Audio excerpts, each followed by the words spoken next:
அன்புக்குரியவர்களே, ஆச்சரியமா இருக்கா? அது என்னடா, அதிதூதருக்கு கொலுசா? இது எப்படி சாத்தியம் என்று எண்ணிக்கொண்டிருக்கிறீர்களா? வந்து பாருங்கள். தாய்மை பேற்றுக்காக அன்னையிடம் செபித்து செல்கிறவர்கள் அன்புக்குரியவர்களை குழந்தை பேரை பெற்றுக்கொண்டதும் நமது காவல் தூதருக்கு அவர்கள் கொலுசு அணிந்து அவர்கள் மகிழ்கின்றார்கள்.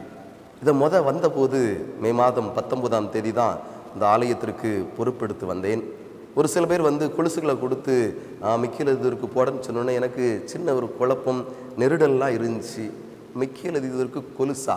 இது எப்படி சாத்தியம் என்று ஒரு சிலரிடம் கேட்டபோது கண்கள் கலங்கி பல சாட்சிகளை அவர்கள் சொல்லியிருக்கிறார்கள். குறிப்பாக 9 வருடம் தாய்மை பேறு இல்லாமல் தவித்து மருத்துவர்களை தேடி நாடி ஓடி ஒரு பலன் இல்லாமல் இந்த அதிதூதர் மிக்கேல் திருத்தலம் தேடி வந்தார்கள். அன்புக்குரியவர்களே, 7 வாரங்கள் செபித்தார்கள். 9 ஆண்டுகளுக்கு பிறகு கடவுள் அவர்களுக்கு இரட்டை குழந்தைகளை கொடுத்து ஆசீர்வதித்திருக்கிறார். இந்த சாட்சியத்தை கேட்கும்போது உங்களுக்கு நம்பிக்கை இல்லாமல் இருந்தால் கூட நம்பிக்கை என்ன செய்யும்? மேலோங்கி வரும். திருப்பலியில் குணமளிக்கும் வழிபாடில் பார்த்தீங்கன்னா மிக்கேல் அதிதூதருடைய பெயரை சொல்லும்போது பேய்கள் ஆடுகிறது, நோய்வாய்ப்பட்டவர்கள் விடுதலை பெற்று கொண்டிருக்கிறார்கள்.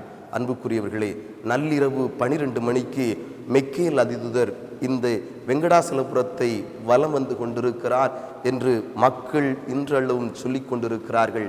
12 மணிக்கு, அதனால தான் ஆங்கில மாதத்தின் 2வது சனிக்கிழமையில் இந்த நள்ளிரவு 12 மணிக்கு ஒரு சிறப்பு ஆராதனை வச்சிருக்கோம். ஏன்னா இந்த மிக்கேல் அதிதூதருடைய அந்த பாதங்கள் பட வேண்டும், அவருடைய கொலுசு சத்தங்கள் கேட்க வேண்டும் என்று மக்கள் திரளாக அந்த இரவு இங்கு தூங்கி சென்று அதிகாலை 4 மணி திருப்பயணிகள் திருப்பலியில் கலந்து கொண்டு நம்பிக்கையோடு மகிழ்ச்சியோடு கடவுளுடைய அருளை அதிதூதர் மிக்கேல் வழியாகவும் தாய்மை அன்னையின் வழியாகவும் பெற்று கடவுளுக்கு சாட்சி சொல்லிக் கொண்டிருக்கிறார்கள்.